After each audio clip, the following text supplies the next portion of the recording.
The haunting hour is at hand. Ghostly hauntings since time began. Wrong side paranormal seeks the truth, looking for some kind of real proof. Creepy floorboards and eerie dark mist. Grab your camera and document this.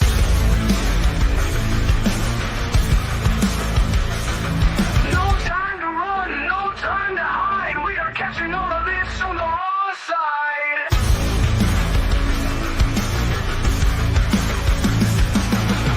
A slamming door causes a fright. A shadowed hand appears in sight. Grab your REM pods and your K2s, or anything else you can use.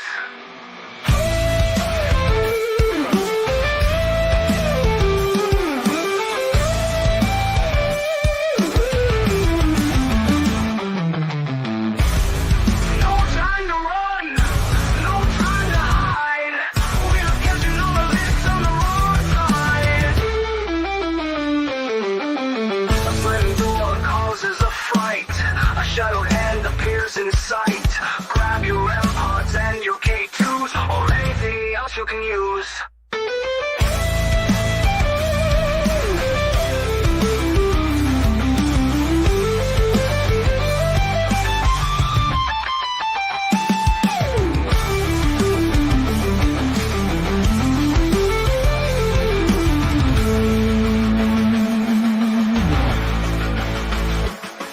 No time to run, no time to hide. We are catching all of this on the raw side.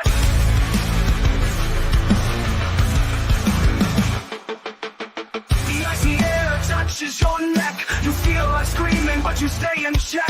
All's rising up to take the magical flight. You can't believe what's happening tonight. Don't run, don't try to hide. We are catching this all on the raw side. Don't run, don't try to hide. We are catching this all on the raw side.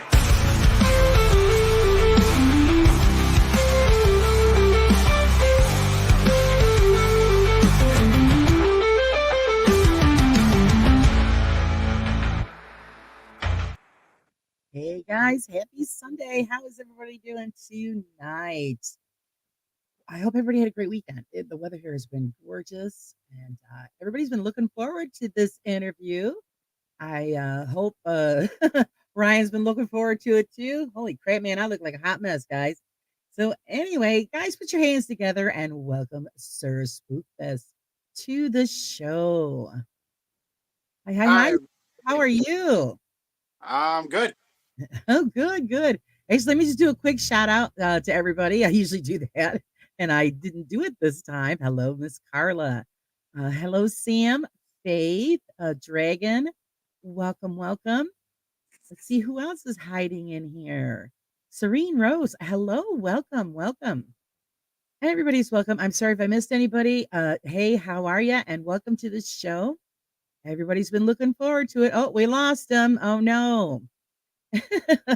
Well, until he fixes his problem and pops back in, how's everybody? Oh, do you, Dragon? Yeah, he's ready to, he's going to eat me. Oh. I had another one, but it had the sickle thing and it looked like it was stabbing me in the head, so I changed it out. Hi, Caroline. There he is. Sorry, I was just turning up volume. I thought you cut and run on us. Hello, Wayne, Mr. Wayne. Hi, everybody. I'm in the chat, but just to let you know, all Faith, right. I was going to make you a mod, Faith, but it won't let me do it right here on the show, so I'll have to do it afterwards. Just to give you the heads up there, girly. So, Mr. Ryan, everybody loves your videos. They love what Thanks. you're doing, and of course, you've been a big mystery to most. Tell us about who Ryan is before we find out about SrSpookfest. So I've done a lot of construction. I've had a lot of jobs. I've done everything where heating, ventilation, air conditioning, electrical. I've done everything. Carpentry. So I've had so many jobs where I know house bangs, I know electrical, I know piping. I like if you're gonna do HVAC and stuff like that. So I know regular house noises. I know when something's going to be weird with, say, like K2s or anything like that. That usually just goes off because of electrical signals. But Uh, I like to skateboard. I have fun with my wife. Just having fun. I enjoy the Bridgewater Triangle. I just moved to Virginia 2 years ago, so getting to know this area, a lot of history, some really cool forts, some really cool graveyards. Uh, my my whole life, I grew up in Bridgewater Triangle. I actually know more about that than anything. Like I actually wrote stuff down so I could Oh talk yeah, about. we're gonna dig into that because yeah, that's a big mystery to me. I Um, figured to ask because growing up there, I had so many experiences. I figured I'd write some stuff down, like make sure I get some of the dates right and names, different things like that. Uh, I I just have had an interest in the paranormal since I was a kid. I've had experiences. I've had different things happen, um, from UFOs all the way to ghosts, cryptids. Weird things have happened. I just try and capture it. I go out and have fun. well, that's the whole point, isn't it? Hi, I Friday. Welcome, welcome. Hi, bad to the phone, Miss Angelina. Thanks for joining. Oh, Yes. Susan's here too. Hi, everybody. I know most people, so Yes, slipping some are slipping by that we almost missed Susan. Hi, Miss Susan. And yes, I appreciate it, Dragon. Yes, if you would like to mod as well, I will hook you up. Um, I thought I could do it from here, but apparently I'm not equipped, so we'll figure it out. You know what? I want to tell you one thing. Bravo to you. You are the first person that I've heard that admitted that the EMF detector was built strictly for construction work. it is. And nobody has ever, I mean, I'm the only one that's actually ever said it because I have a history in construction as well. So does my family. And that's what it's used for. But if you do find a benefit You during can get natural investigations, hits, or you can get natural hits from anything. But when you're in the woods and it does go off when you're asking certain questions and it's hitting randomly, maybe that is a little odd. But some of the equipment I don't trust, and usually I am just trying to test it and see if it does work. I like REM pod.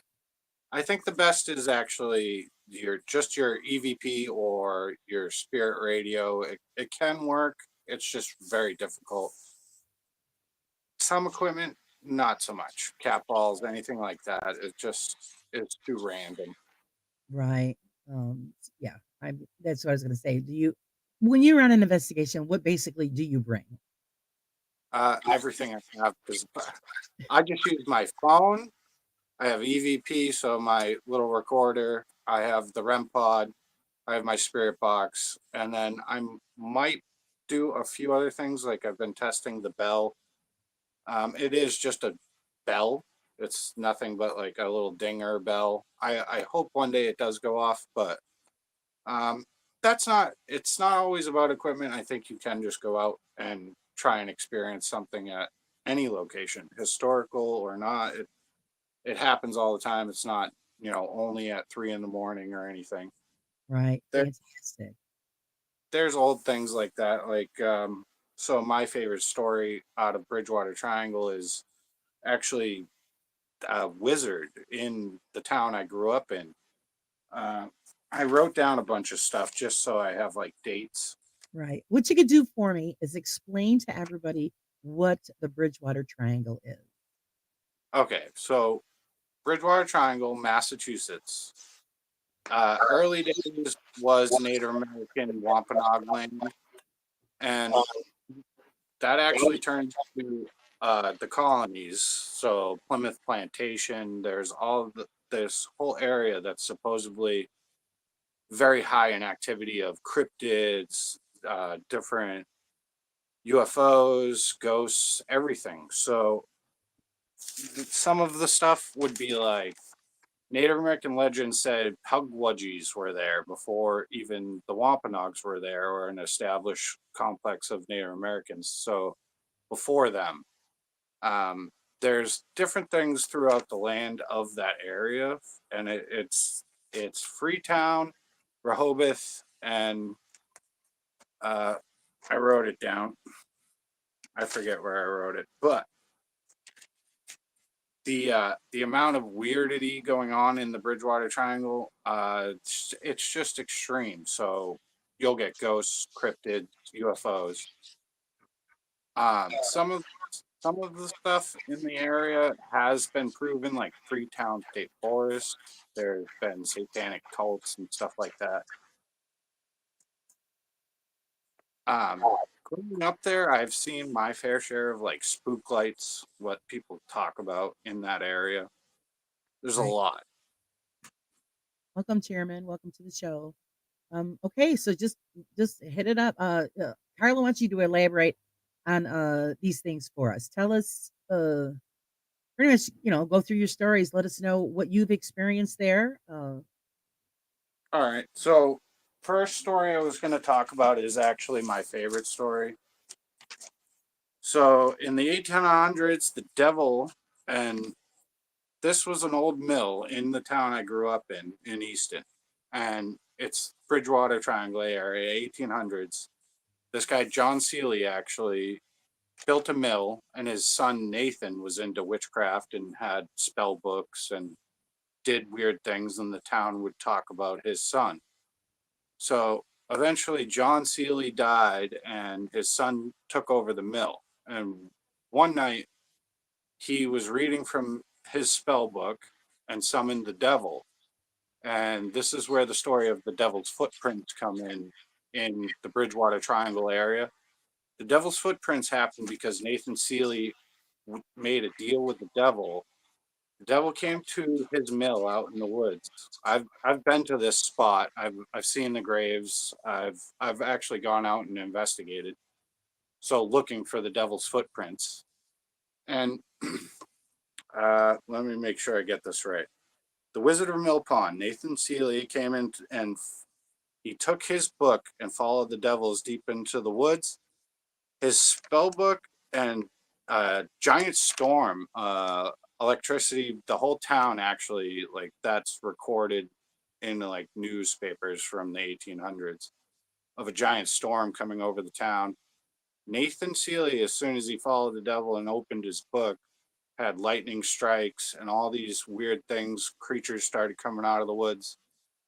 And he ran back to his house, and the devil chased him through the woods, throwing stones to jump through the swamps of the Hockomock Swamp, which the main part of Bridgewater Triangle is the Hockomock Swamp. There's old legends of Native American stuff throughout there. There's actually placards about the devil's footprints, like stone markers talking about it. There's a placard for Nathan Seeley's old mill. I've been out in those woods. It is weird. I have found weird footprints on the rocks that look like hoof prints, and it's supposed to be, what was it? 10 inches wide and by 20 or 24 inches long, giant footprints in the rocks. So the devil chased Nathan Seeley through the woods. He actually tried to burn his spell book, and it didn't work. Eventually, supposedly made a deal with the devil, and satanic imps and different creatures would run the mill during the night. And back then in the 1800s, a mill running at night would never happen. Right. So the whole town would talk about this Wizard of Mill Pond, and him and his father are actually buried across the street. I've been to the Easton graveyard, and there's a there's a marker for his dad, and then there's sort of a marker for his grave, but it's not exactly right. So Right. people say that they didn't want to bury him there because he's like an evil wizard that summoned the devil and made a deal and had satanic imps running the mill. It's just one of my favorite stories from that area. Uh, I've gone out there. We do have a question from Siren Rose. She wants to know, why did he make the deal with the devil? I think he was just scared, but that's actually just legend. There's not much you can get from. I've Right. gone to the library. I've asked people. I've actually talked about this with other investigators in the area. There's not much you can get on that story. They won't talk. Records are destroyed. I'm not sure on that one. Okay. Hi, Ian. Welcome, Their welcome. graves are there, though. I've seen the graves. I have a video. Right. The men do exist, but as far as legend, that's as much as you got. Yeah, it's just it's one of those legends that is more spoken about than one of the ones that is like all fact. But the mill was there. Weird things are still said. One of my friends, Adam, actually has said he's seen spook lights out in those woods and actually like shot across the street. And his house is only like 3 houses down from it. So he's just a kid that was having fun, partying out in the woods and said he's Right. seen. I've seen spook lights. I've had different experiences in the woods in that area. I even have some videos that are exactly aligning with spook lights. Okay. So there's an abandoned railroad track that we used to go down. I used to go through the woods all the time. I was just playing in the woods. The abandoned railroad track is supposed to have an old train conductor that would carry a lantern, Right. and actually, like, you'd see a lantern light walking up and down the train tracks. One of my videos is actually we caught that. It's just a light out in front of us. We didn't even notice at the time. It was 4 of us. We walked like a mile and a half, and then we realized during like reviewing the video, there's a light up ahead of us that shouldn't be there. And it was just like a floating light. So that's one of the spook light stories. Do you think that the lights are connected to the mill? To the There's a lot. There's stuff talking about pugwudgies in that area that can control the lights or try and actually like take you over or trick you to follow them. The pugwudgies are like little mini Bigfoots. They're like 3 feet tall, right? trickster creatures. There's so many stories in the area. Um, this is exactly why I wrote some of this down so I That's all don't forget. right. That's all right. By the way, your niece misses you. Oh, nice. She's on Hello. she's on the screen. She says, "Uncle Ryan, I miss you a lot." Yeah, so a lot of these people in here I know. Hello, everybody. Faith, Hello. everybody, Central Math, Dragon Dragon, Ranger. Dragon Dragon Ranger. Yeah, he Ranger, says he doesn't understand why wizards are evil. Pugwudgies just evil. I do believe there is something weird going on because I've seen spook lights. I was probably 13, 14, and we lived right in the middle of Bridgewater Triangle. I've seen blue, yellow, just weird lights floating through the woods. Right. My bad. I have to correct this, guys. Uh, it's Eli that misses you, Uncle Oh, Ryan. He's using mom's account. Sorry, Eli. that's okay. Hi, Eli. Okay, now that we straightened that out, go ahead, Uncle Ryan. Keep going. So, a lot of these stories are just legends and stuff, but the fact that I've experienced a lot of these things that people are talking about is weird to me. So there's another story that there's monkeys herd out in the woods of the Bridgewater Triangle. I have something called cryptid herd, what sounds like a monkey out in the woods. Some people say it's like an owl. Even at the moment that you hear the noise, I even say, "Is that an owl?" But listening back and looking at it, it does sound like a monkey. It's very weird. It kind of sounds like a person trying Okay. to like mess with us. So then we went and started research, like trying to figure out what this was. We never figured out what it was. We did have other experiences after that.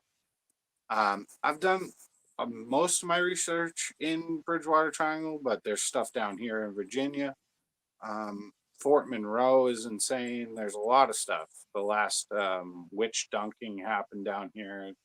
Jamestown is the first civilization or like community that was built. So I have also stories from Maine, UFO stories, personal accounts about different things from my sister personal account. There's so much. What would you like to hear? Let me see what I wrote next. I forget what I even wrote. Okay, so after like that's just my Nathan Seeley, the Wizard of Mill Pond. That's my favorite story from the Bridgewater Triangle. Um, Talking about Paul A. Dever, this was where I saw my first shadow person, and it was a young kid, but 7 people saw it with me. I don't even to this day I still can harken back and just go to my like some of my friends and say, so you did see it, and we can all still just talk about it. So it's one of those experiences where I thought I was crazy at first, and then I still have 6 other people that I can say, all right, they saw it, we all saw it. Some of us even thought it was security guards at Paul A. Dever. It's an old insane asylum or asylum for the mentally disabled. So Paul A. Dever, or Camp Miles Standish, originally Camp Miles Standish in Taunton, Massachusetts. This is right in the middle of Bridgewater Triangle. Miles Standish was a captain in 1620 1628, Duxbury, the oldest graveyard in the United States. So this guy that they named this camp after for a World War II camp, it was a POW camp and a departure area for over 1 million troops. It was in 1942, about 1,500 acres. German soldiers were held there for POW, like some people were held there, and some Italian soldiers were held there too. But for departures and stuff, like train track went through there. There was originally 15, 20 buildings. Um, the army had almost 1 million soldiers shipped out, and by it closed camp in 1946. By 1959, the building turned into a school for the mentally disabled. There was 20 buildings at that time, and then about 1.5, 2 miles of tunnels connecting all the buildings. Right. So me and my friends went to this building, and we got in. And the fence was all knocked down. We didn't really think there was security or anything. We all went there like probably a night like this on, just before Halloween for fun. I'm 16 years old. I'm 37 now. Uh, we all went in. We went through a bunch of the tunnels. Um, some weird stuff started happening. We had things that, like, noises and footsteps, and things were happening. I was videotaping with an old camera. I videotaped probably for about 2 hours, just us walking through all the tunnels of the old asylum. And then my camera light was our last light. And right before we saw the shadow person, my camera had died, and we're all about to leave the building and go out the window. We had been there for 2 hours. We probably got chased by security for a few minutes. Like, there was stuff going on where we had to run for a few minutes. Everybody was just trying to leave. And then there was a kid standing outside of this window. You could see through him, but it was a pretty dark shadow. Um, Dark enough where we all, like, even I put my hands up like I was going to be arrested Mm. at first. And then a girl screamed next to me. And then my friend Adam said, "Do you see this?" And then we all watched as this black shadow just ran through this field. You could see the tall grass run, like him running through the field and the grass moving. He hit a brick wall in a building across the field and went through it and disappeared.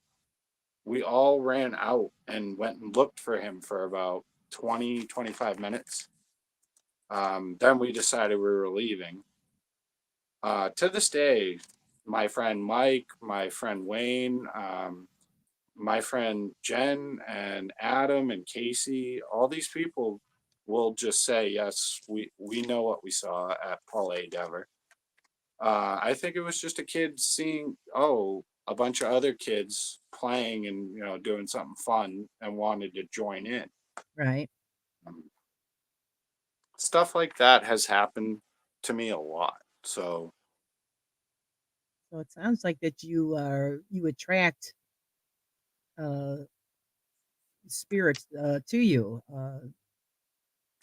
I mean, because if you have a lot of things going on and a lot of things happening, that means maybe you're open enough that you're attracting them so that you can interact with them.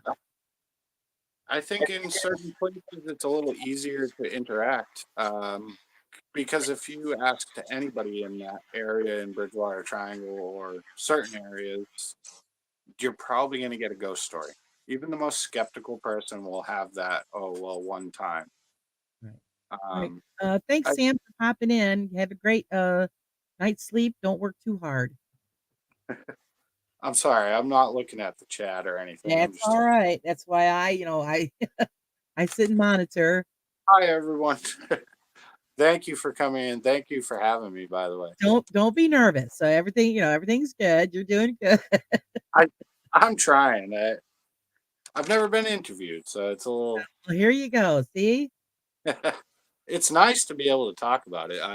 I don't really tell too many stories like this. It's usually just close friends and stuff, Right. or put out for Well, I YouTube.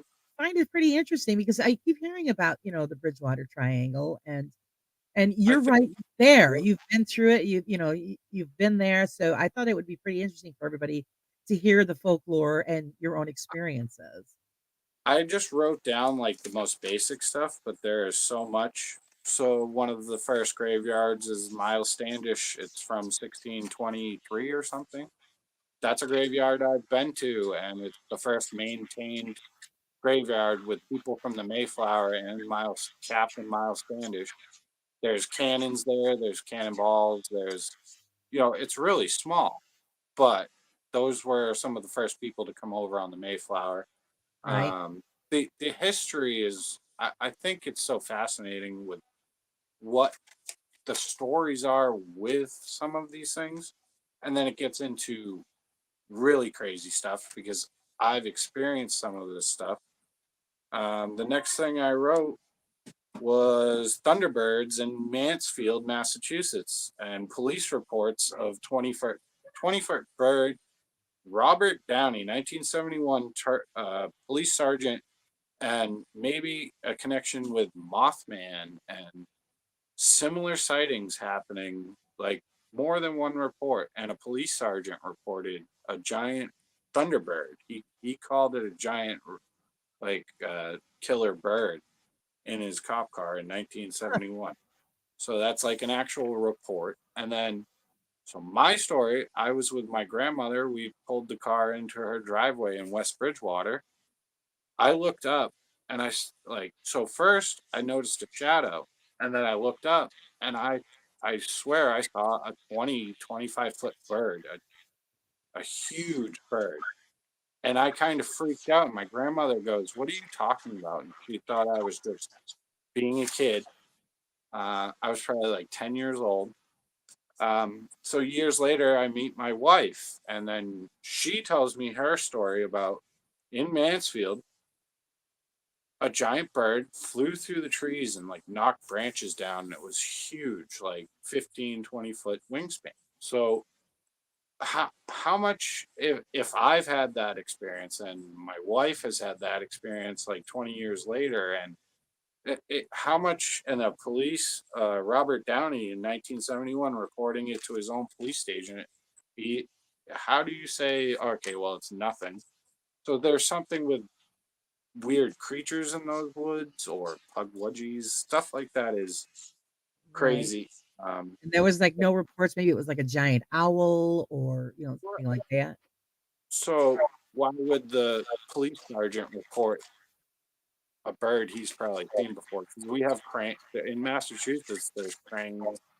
Right. They have wingspan. You know what I mean. So it obviously was something out of the normal for him to report it.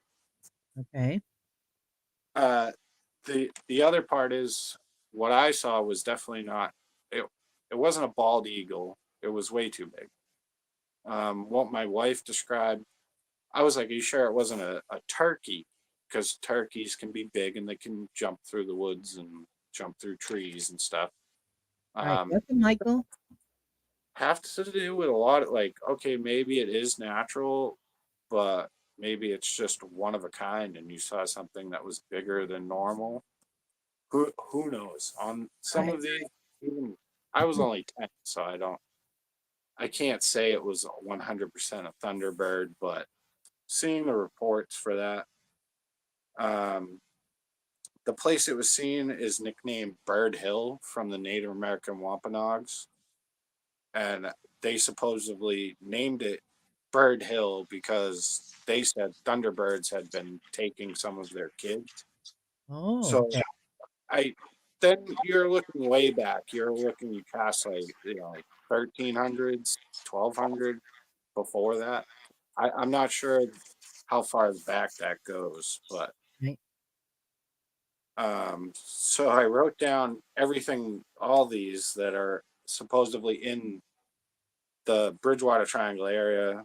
So giant snakes, like 20-foot black snakes, giant black wolves or black dogs that are very vicious.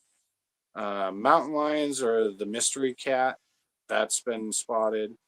Bigfoot or hide behinds. Bigfoots and hide behinds in just that area have been reported a lot, actually.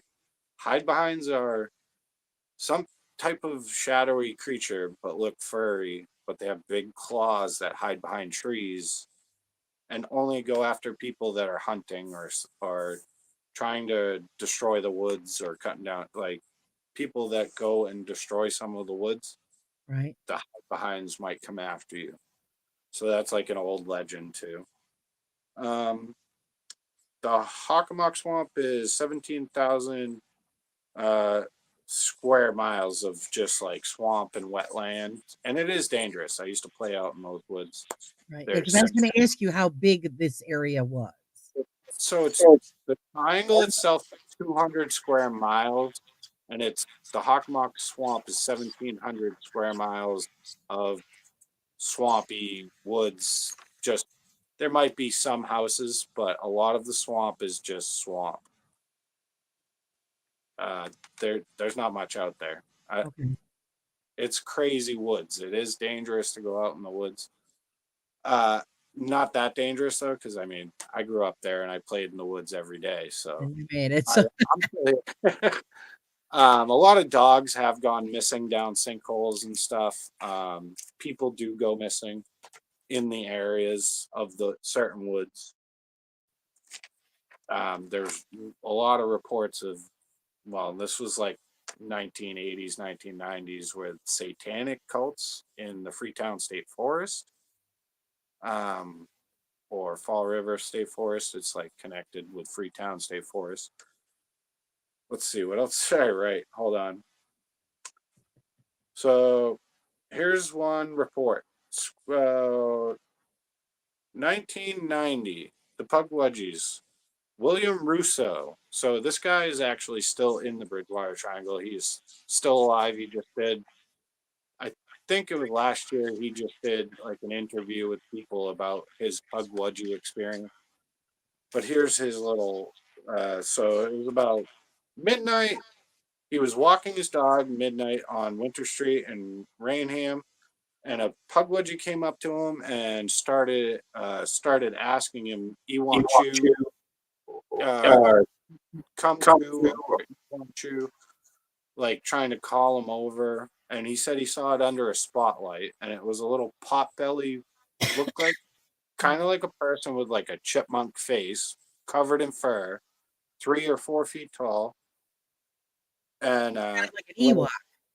yeah, a little Ewoky Okay. weird. So it's said that the Pugwudgies have magic and they'll want to trick you and drag people out into the woods and make people disappear, or that there's some type of curse to do with the Wampanoags with that, because the Wampanoags would blame any bad luck on the Pugwudgies and said that these little people are real and they live in the woods. So as soon as he's seen it, after about a minute or two, the 3 foot he had big eyes and he was a 3 foot tall little creature with a pot belly. So probably cute. I probably would have tried to grab him. I would have captured him. The The the old fangs come guy, out, right? the old, it sounds crazy, but this is all on a documentary. So the guy William Russo said, frozen in fear after about a minute or two of this happening, he ran with his dog, and he said his dog was terrified, like his dog was freaking out, like peed on the ground. Um, he said it was only about 2 minutes, but then he ran to his house, and he never has seen them again. But that's in Rainham. That's the town over from my old town. Um, the stories I've heard, the amount of accounts, my sister personal accounts, my personal accounts, the amount of weirdness going on was enough for me to start this and actually start investigating. Right. Shadow Kid at Paul A. Dover was my first shadow person. I did not believe in anything. I didn't think anything was real. I thought it was all just a joke. I thought it was fake. And then when Right. that happened to me, I started actually, okay. I started realizing things that had happened to me before that, that maybe that was real. Um, uh, my sister has had a Ouija board experience that was very extreme. They did it in the Bridgewater Triangle right near a Native American burial ground, her and her two friends. Oh boy, talking about loaded. So the 38 Native American indentured servants used to work at a farm right near my parents' house, and about maybe a football field away, they were doing a Ouija board in her friend's basement, and my parents' house is like a couple houses down. Right. And I didn't know that there was a Native American burial ground. Not, me and my sister didn't know that. She had played with the Ouija board. She had played with witchcraft stuff. She had played with all this stuff. Her and her two friends did this Ouija board, and the camera that I let them use was just set up across from them, and you could see all three of them. Then you start hearing Native American drumming and chanting, and it's on camera. She still has the tapes. She's getting them digitized so I can have the actual like clips. Okay. I have hours and hours of videotape from old high 8 videotape of the whole Paul A. Dever underground tunnels. I have her doing the Ouija board with Native American drumming and chanting. You just see them run out of the room. Three girls run out of the room, the lights flickering. You hear Native American chanting, you hear drumming. Hopefully, she comes in here. I did ask her to come in and just to say, yeah, that did happen. And they all Right. freaked out and ran away. Um, so Nikki decided she was never doing any of this again. She got rid of her Ouija board. She got rid of everything. She did not want anything to do with paranormal investigating ever again. She doesn't even like me doing it. Right. It I'll scares her. do it. I've even gone to her house in Taunton and gone out in her backyard, out in the woods, and she's like, "Don't even tell me. I don't want to know." Um, Behind her house is where I got the ghost voice. Right. So there's real ghost voice, Bridgewater Triangle, Massachusetts. I went out in the woods, regular investigation, doing spirit box, REM pod, just trying things. What I didn't realize while I was walking through the woods was I was going to get a voice in my ear, not on equipment, no actual. There's no reason this should happen. I listen to the video every like month just to remind myself, yes, I did catch this. Um, I'm not going to say what she said to me just because. If you can go to that video, check it out. Tell me what she says to me. I have a few different theories. Other people have said a few different things, Right. but in my ear, I knew something was going on, but I dismissed it as a dog bark in the distance. Um, then reviewing the video when I got home, maybe an hour later, listening back and turning up the volume, I could hear a clear voice in my ear, in my camera, because it was just right there saying words, two words right in my ear. Here. Should I say what she said? It's up to you if you want to share it. I think she said, "Get out" or "Go away." Okay. Go away was my first instinct, but other people have said a few other things. But Now, while That's this was happening, did you feel different? Uh, yes. how did you feel physically? I kept going through the woods. I had known something had happened. I had said, okay, maybe that was just a dog bark in the distance, but that video goes on, and after that, I might have done 3 or 4 more minutes, and then I went home. I had known something enough that something had happened, but I didn't realize how much or what I got. There was some communication on the spirit box, not much, Right, but the area I was in, um, what we called stone formations, a lot of stone formations. Native American lands had a lot of stone formations for sacred areas.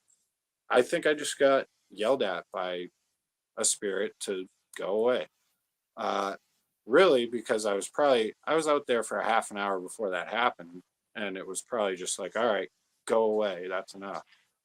I've never experienced anything quite like that again, except for at the 1786 house in Easton, the Bridgewater Triangle. I've gone in that house a few times, and I believe I got a kid's voice downstairs saying hello or help. Um, I keep putting these videos out. Like I have the enhanced version of the ghost voice in my ear in the woods, and mhm, it's just on my TV, so I turned it up real loud. You can hear it very well. It's beyond Class A EVP or anything like that because it's actually just on my camera and in my ear. I what I When I really freaked out was when I got home and reviewed it right. because I had just brushed it off as a dog bark or something out in the Right. distance. Um, yeah, Friday says that Spookfest, very few EVPs or unexplained voices are aggressive, like 5%. If it did tell you to get out, it's likely it was trying to protect you from from something else.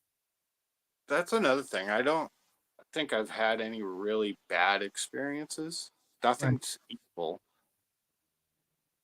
Um, a lot of people will be saying demons and all this like evil stuff happening.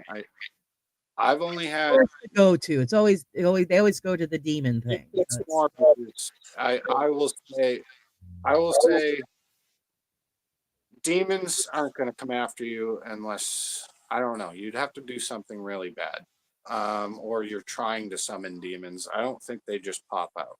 right. Hi, Blue Sky. She brings up a good question here. She says, "I don't understand when people talk about Native American lands, spirits, etc., yet the words come through as English. Wouldn't they speak their native tongue?" There's something about Anawan Rock in the East End. It's Anawan Rock. You'll hear native Wampanoag language, and people have actually caught some EVPs of Native American language. People see what they call spook fire or like smokeless fire. It's actually ghost fire out in the woods, or hear or see Native Americans walking through the woods on Anawan Rock. Right. I think that's what I was gonna get to next. Hold on. Let me see. I wrote a couple pages of stuff here. Right.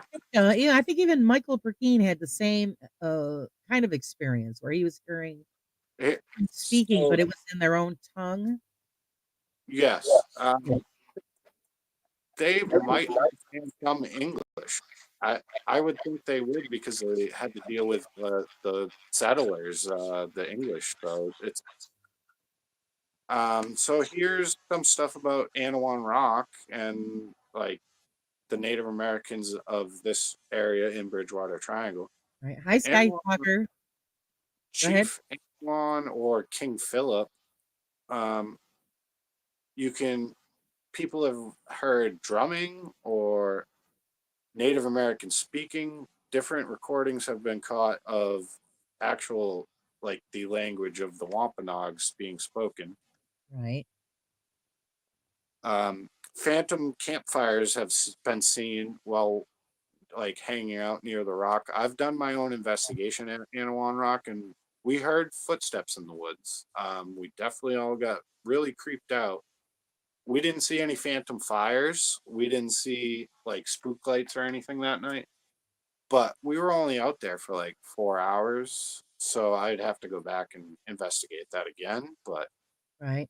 um, a lot of these places I'm talking about, I've either been to or like all of them I'm talking about right now, I've been to or investigated or had friends investigate or have experiences. Let me, Welcome, so, D&M Paranormal. so there's a legend of King Anawan or King Philip, which is what the English called King Anawan. He was the Wampanoag's chief before he was captured at Anawan Rock by Benjamin Church. Benjamin Church captured Chief Anawan in 1676 in Rehoboth at Anawan Rock. Um, what happened was they surrendered, but they actually lied and ended up killing all the Indians anyway and took the wampum belt. The wampum belt, until returned, will curse the land and the area. While being interrogated at Anawan Rock, some people went like actually and did a small investigation. While they were talking about the wampum belt that needs to be returned, all the cameras shut off and all the lights shut off. And Right. that was an interview back in like 2008 or 2009 or something. But they kept having it happen anytime they brought up the chief's belt that needs to be returned to bring the curse off the land. So there's weird things like that happening. Um, the redheaded hitchhiker of Route 44. There's said to be a redheaded hitchhiker that jumped in people's cars on Route 44 in the Bridgewater Triangle. That's a fun one because that's been reported probably more than 50 times where you go to a certain area of road and a ghost will actually jump in your car while you're going down the road. And they call him the redheaded hitchhiker because he's got a big mop of red hair. From here. And there's other stories just like that, like that, what I'm telling you is the very least of this whole area. The stories go like I actually had to write like 4 pages.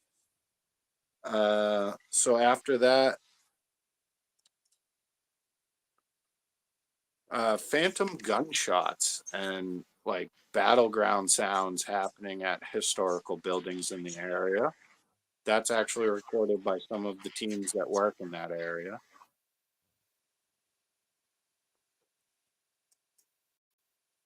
Then we get into like Freetown State Forest and those type of things. So in Freetown State Forest, uh, Satanists did a lot of rituals. Like 30 cows were found in 1999, slaughtered, and their heads cut off. Oh, yeah. This is going to get dark. With Freetown State Forest, it gets real dark, just so you all know. Killing of animals, satanic rituals, the killing of many animals, heads, and people. Weird creatures reported at the same time. In this was during the 70s, 80s, and 90s. It Right. was like satanic panic, but Freetown State Forest was like an actual satanic spot. So they found hundreds of dead animals slaughtered with different, satanic ritual sites and emblems, uh, graffiti all around. So then you got Carl Drew and Robin Murphy.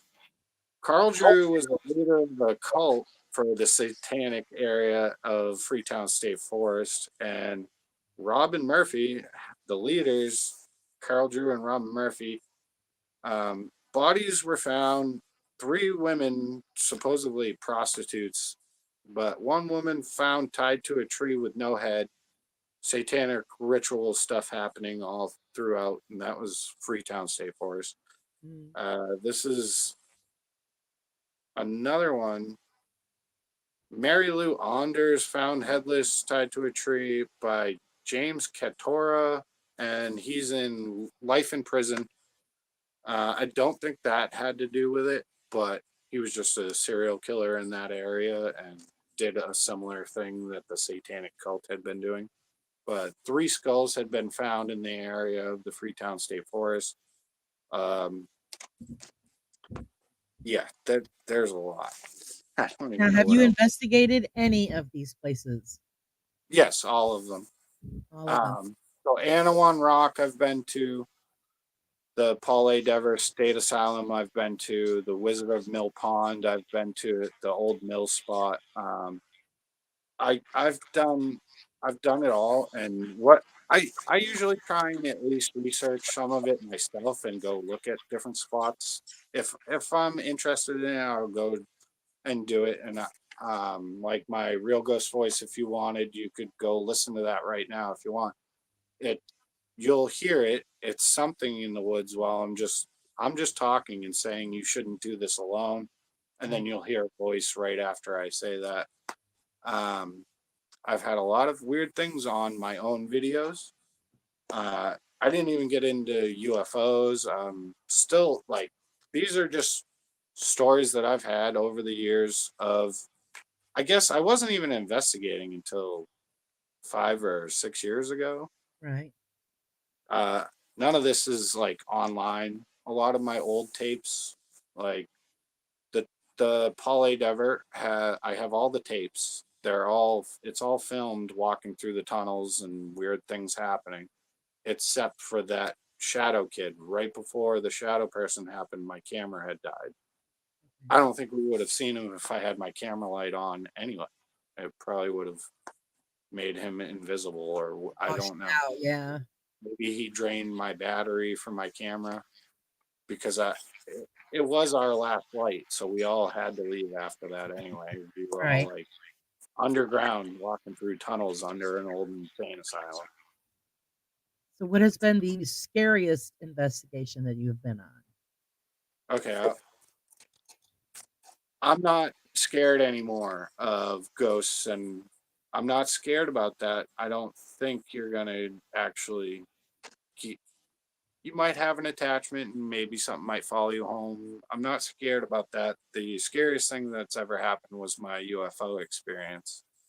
Um, it still freaks me out to this day. So I was about 15, 16 years old up in Maine. I don't need any of the paper for this because this is just my personal story. I don't know if my sister has come on, but she was with me, my sister Nikki. Hopefully she comes on so she could just say, yeah, this happened. But Uh, if not, I can have her do it again. She was on one of my lives when I talked about this and she confirmed it. right. Yes, I did see that. Um, my My first first UFO UFO was was not not on on after after fact. that.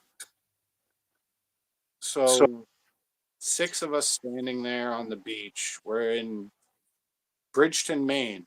I'm next to Keoka Lake, and we're all just going out at like 9:30 at night, and we're kids, and we're trying to get beers and maybe steal some cigarettes or weed or do whatever kids Kids teen. do. And we're standing on the beach, and as soon as my friend goes, "What's that?" I look up, and it's a giant orange ball hovering over the lake, and it looked like a star, but way too big. I would say the size of a house, floating maybe 100, 200 feet off the lake. You could see the reflection off the lake of the orange ball floating above it. So I'm like, holy shit, a UFO. I started waving at it. My friends are all freaking out. We all watched this for about a minute or two. It zoomed off into space, super speed, like straight out into outer space. We all started running. We all ran back to our campsites, just trying to tell our parents, just trying to talk about it. And they're all like, "You're crazy." You didn't see that. It was a flare. It was something else. It was an Right. airplane. That's what everybody says. The size of a house. It was huge, floating over the lake, and it just sat there hovering, no noise, no nothing. And um, so trying to tell our parents, our friends, everybody, they're still all around. They can all confirm this. My sister will confirm this. She was right next to me. Um, so for about 2 weeks afterwards, I had dreams of me on the UFO waving at me, myself on the beach, and my friends from the point of view of the UFO. Right. For weeks, I still have the dream sometimes. It's the scariest thing because I don't know what why I would keep having that dream. Like, why would I be above the lake and I could see myself and looking at my friends and actually realize who everybody is and waving at myself? And when I wait, I regret waving at it. I Well, probably there you shouldn't go. wave. Hi, Steve. Welcome. Uh, my question is, how long did the orb stay there? Did it, or was it you saw it and it took off, or 2 minutes, a minute, 2 minutes, and then it was just zoom and like actually hyperspeed out into outer space. so that was it? Friday House wants to know, what are your thoughts about orbs? The I think that's something to do with it's not always ghosts. It's so with the Pug Wedgie story in Bridgewater Triangle, they say that they actually use those to draw people into the woods. So you'll see a light and, hey, are you all right? Or, let's go see what that light is. They're trickster things. They're trying to draw you into the woods, maybe fall in a sinkhole, walk off a cliff. Eddie, Spook welcome. lights is not orbs. A lot of people will upload pieces of dust floating by their camera, and that just some of the stuff out there, a lot of it is fake. What I do is just go out, film, and see if I can catch anything. Hopefully, some of my equipment goes off. I don't always believe stuff is happening because my equipment's going off, but it can help to have some equipment just to see. Even if you just have a K2, maybe you do have really high EMF and it is bothering you in some weird way, Right. or creating some type of electrical field that when you go into, you start to feel more scared. Stuff like that. I like to test everything. So I built a pendulum. Hopefully one day the pendulum thing, the crystal on it actually swings or the bell gets rung. I want actual movement or physical proof Right. more than equipment going off or like the ghost voice. Um, I will still only say that's 100% just a ghost voice. I can't explain it. I've looked at it 1,000 times. I've asked people to look at it. I hope it gets seen more just because it is. It's a ghost voice and that's what it is. No, yeah. I mean, if it's right there in your ear. Friday House says I have a Tri-Field 3. Is that an A, guys? I can't see that. Meter Trifield. myself. Also a cheap AC meter. So if anybody, I've always heard anybody is going to use anything like that on an investigation, Don't it need would be equipment. the Tri-Field. It can be good to have some equipment just for an investigation. It helps move an investigation along. I believe in REM pods because I've had my REM pod sit and not do anything for over an hour. Right. And then all of a sudden, maybe it will actually start to interact. And you're like, if you're here, count to three and make it go off. Okay, now shut it off on the count of three and it will shut off. I've had that happen multiple times. I think 7 or 8 times it happened at Fort Monroe here in Virginia.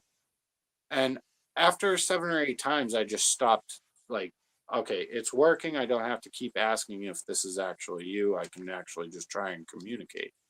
Right. It, there's a difference using equipment.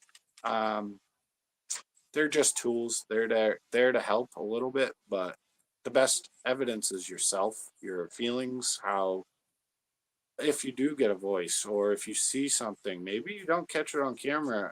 I don't a lot of the time I have stuff happen. It's not on camera. I'm not filming 24/7. Right. Uh, Right. I'm just using a phone and a few pieces of equipment. You can go out with just a camera, a flashlight, and maybe an EVP or little recorder. That's all you really need. Go investigate. Go to historical places. Check stuff out. Weird things are happening, especially now with UAP stuff. The government coming out with all that stuff. And I'm across from Norfolk military base or the naval base.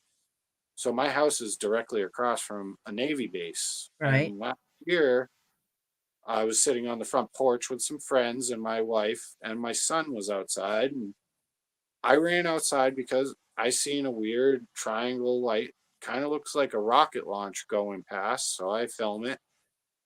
There was no rocket launch that night. I don't know what it was, but it was just a triangle of light flying through the air.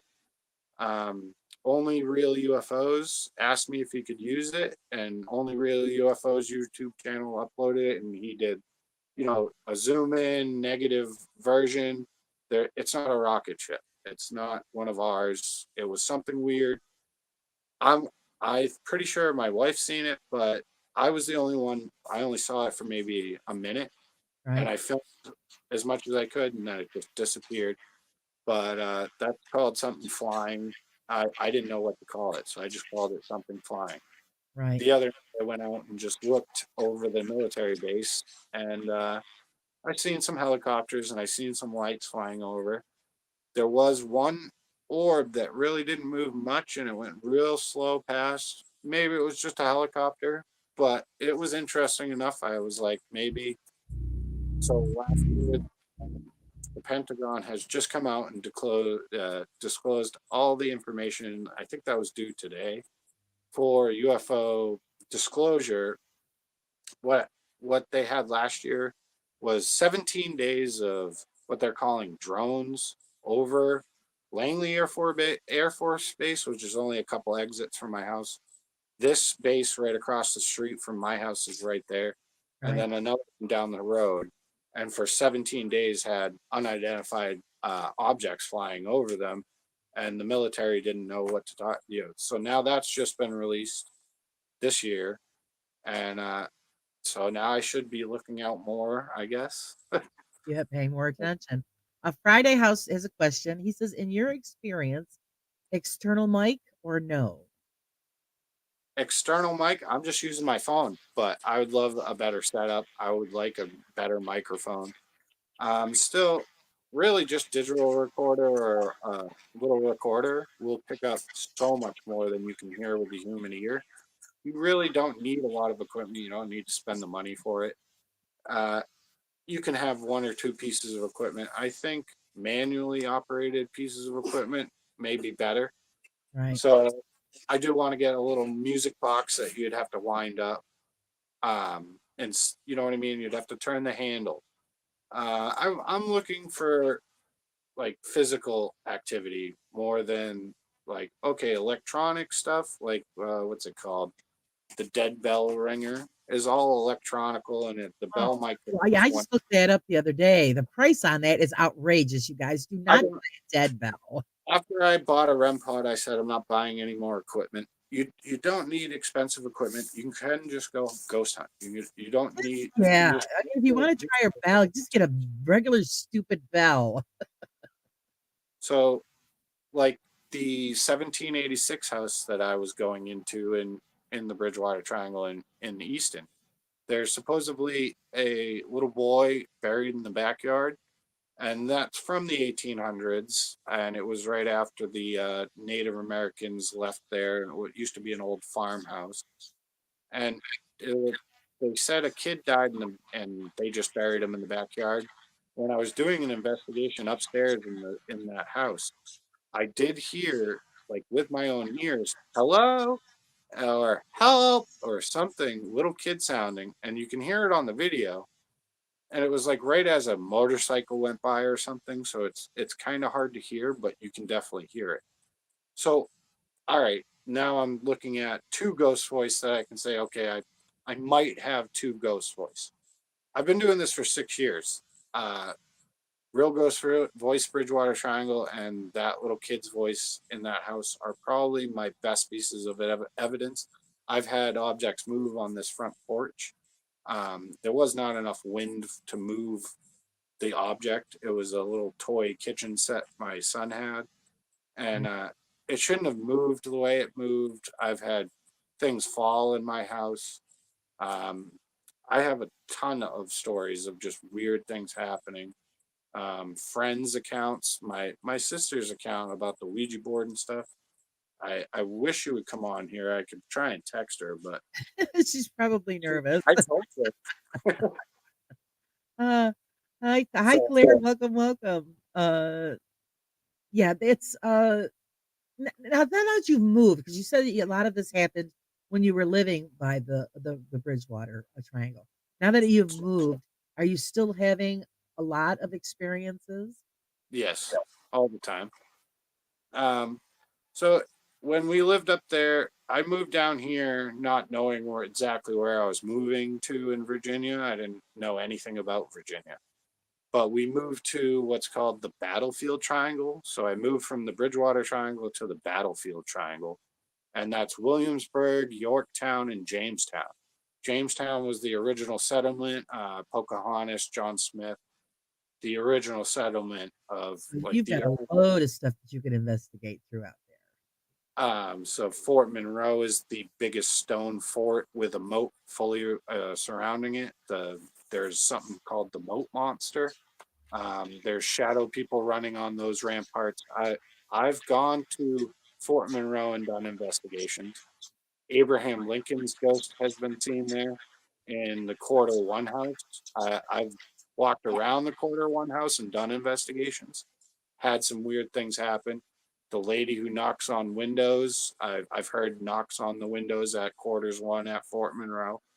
Um, I've seen a shadow person at Fort Monroe and didn't catch it on camera because of a tree branch in the way, and it was running across the whole top of the fort there, right? super fast, super fast.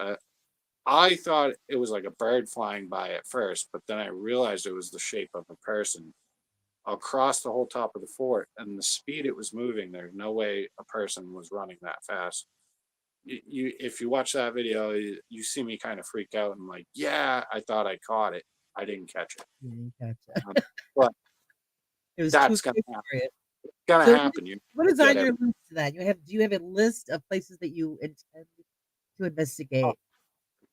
Well, I like the non paying or hugely popular places.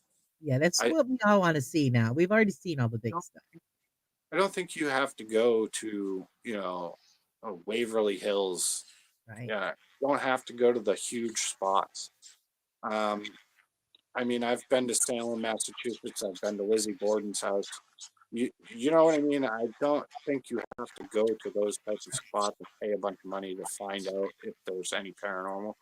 They're good And I spots. ask this because Virginia is just loaded with history, just like Massachusetts was. So I mean, there's all kinds of places that you could go that are free and people would uh, like to see.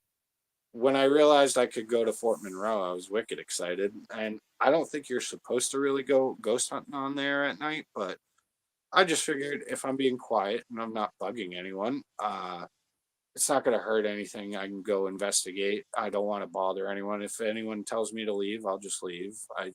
The whole surrounding area.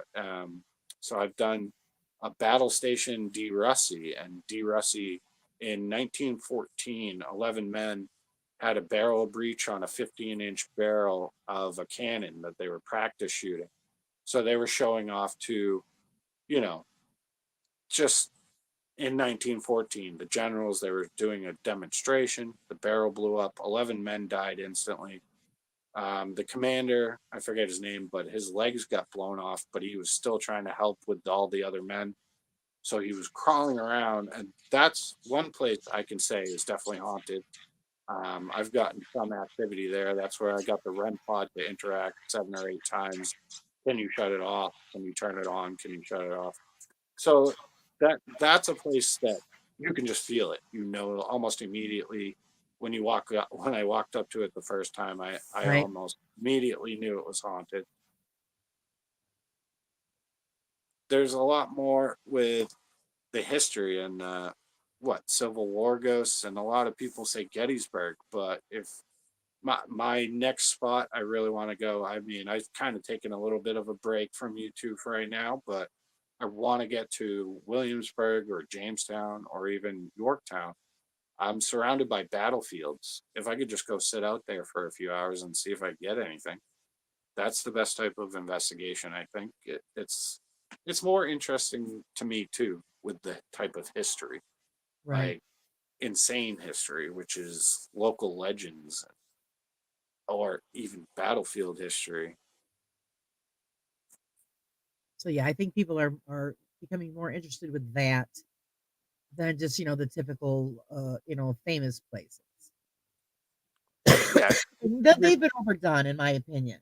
Um, the so I'm the looking whole forward to investigators getting out there and getting things that we haven't seen. yeah, I've seen that you can't investigate, what is it, Excuse me. the Queen Mary. You can't really investigate that anymore now. It's like a haunted attraction. Um, I don't I don't think you have to go to a like very specific place and pay a bunch of money and do the whole ghost tour or anything like that. There's plenty of Right. free places, easy places to get to go explore. So I've been on the USS. What was it? I don't even know the warship name now, but I've been on a battleship, and I was just walking through doing video and showing some of the ship, but we were in the very bottom of this ship. I think it was the USS Wisconsin, and that's parked right here off Norfolk coast. And me and my son heard knocking on one of the doors, and he goes, "Who's that?" There was nobody down in this part of the ship. It was just me and him. And Right. it's rumored to be haunted. So I went, it's probably just a ghost, buddy. Let's go. That's usually what I say too. Ah, it's just the ghost. Don't worry about So around this area, I've already had things on my front porch. I've had the UFO out front. Just exploring this area and I've only been here for 2 years maybe now, and I'm excited to go find out more and just go explore more. I'm definitely going to get back up to Massachusetts and do all that more. I've been to the Oliver House. So the Oliver House was just done by Jason Hawes from TAPS or Ghost Hunters. it. Yeah. That building, just walking around the outside, what I did, you could tell that there's something there. Um, what was discovered is in the driveway, there's a Native American burial ground there, and that was just discovered, maybe 5-10 years ago. It's okay, Claire. You lurk away. Just take care of yourself. Get some rest. Hi, Sky Talk. We'll do our best to entertain. Um, so yeah, hi to everybody. I know most of these people that are probably in here. I Right. can't see the They're chat. following you, so they're looking forward to whatever you're going to get into next. When you're doing your investigations, do you go alone, or are you bringing people with you? I go alone. I have a few investigations. So Harry, my friend up in Massachusetts, I did one investigation with him. He's the West Bridgewater Triangle or Bridgewater Triangle paranormal investigator up there. That's Harry. Check him out. He has a lot of investigations in that area. Other than that, D&M Paranormal would love to know more information about the Oliver House. the Oliver House is very cool. So that had Benjamin Franklin in it. That had letters. The original house had letters coming from it for the Revolutionary War, Civil War, Benjamin Franklin time. Native Americans were on that land before that. The Oliver House has a trap door into the basement, possibly for what's it called, Underground Railroad, like stuff like that. That whole plot of land is actually very interesting. I lived right next to that house in Thomas Thumb's house, or his storefront, and him and his wife. So Thomas Thumb was a general the shortest man at the circus, Barnum and Bailey Circus, and he was famous, uh, famous little person. And they, the Queen of England like went to his wedding and stuff. And Right. like that house in Middleborough where we lived, me and my wife, was definitely haunted. I had experiences there. I heard footsteps on the stairs. Um, Oliver House, I think, should be investigated more. Jason did a great job. I think he even has the 360 view camera on it. Mhm. I watched some of that. Very cool place. The whole area is cryptids, UFOs. I didn't even talk about the UFOs in that area. Let's see what I wrote down. This is exactly why I That's all wrote down. right. I'm still So here, guys. okay, here's some. So Rainham Dog Track. This has to do with UFOs and different reports from Rainham Dog Track. Okay. Rainham Dog Track is where I heard my cryptid or the monkey noise. So if you go and look on my paranormal or ghost hunts and more playlist, it's called Cryptid Heard Bridgewater Triangle. And UFOs and UAPs from 1908 in the Bridgewater Triangle, right near the Rainham Dog Track. On a Halloween night, two undertakers or carriage drivers for deceased people driving a carriage had seen what they called a giant lantern floating in the sky. In 1970, more UFOs on Route 49 had been spotted and reported, over 34 reports in the area from different townspeople. 1979, overwhelming calls to police. Jerry Lopes and Chief Steve Sakara seen lights over the dog track, a giant arrow-shaped UFO with different colored lights along the sides floating over the dog track. There were two reporters from what news channel was it? So in the area, that would have been like KWO or something like. Just two of the local reporters driving past the dog track watched as an arrow-shaped UFO with different color lights floated over the dog track. It was so close that they said they could have thrown a rock at it. Yeah. Other reports up into the hundreds of reports in the towns around. For 3 to 4 minutes, an arrow-shaped object floating over the area. That was in 1970. Yeah, 1971. Okay. D&M Paranormal wants to know how they can contact the Oliver House. You actually would have to talk to. Well, I'd have to go back to my video and look at there's a thing in my video with the number on the door or what to do, what society to call. I think it's just the Historical Society it would be Middleborough, Do you have to make an appointment to? Massachusetts. Do you have to have an appointment to do investigations there, or will they just let you They come through? would do a tour. So it's like every Wednesday and Friday night they do a tour from like 5 to whatever. Right. To get it for yourself, I don't know what you'd have to do. I didn't go that far. I want to go back. I definitely want to investigate that house. Very interesting house, especially with how much reports of seeing different shadow figures, objects moving. There's a little kid that runs through one of the dining rooms. Um, what else? Lady in white. What I'm talking about is very little for the area. There's everything that you could think of for paranormal in this area. There's pretty much a story for all of it.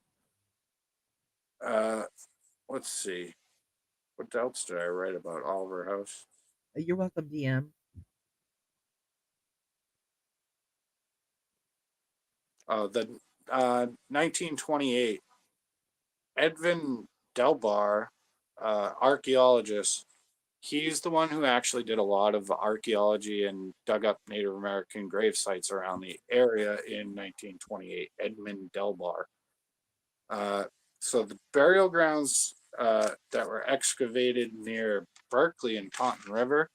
So there's a thing called Dighton Rock, and scientists and archaeologists can't agree on who wrote who actually drew the petroglyphs on these rocks. They Mm, say, let me make sure I get this right. So while the archaeologists dug up the islands and had Native American burial grounds and all these things, when they found the Dighton rock with the petroglyphs on it, when they took pictures, no pictures would actually come out. They had weird things happen, like they would dig up, like, pottery or stuff like that, and it would evaporate and disappear. right. They other like different little trinkets and things that would actually just evaporate as soon as they dug it up. Okay. No pictures or video could be taken.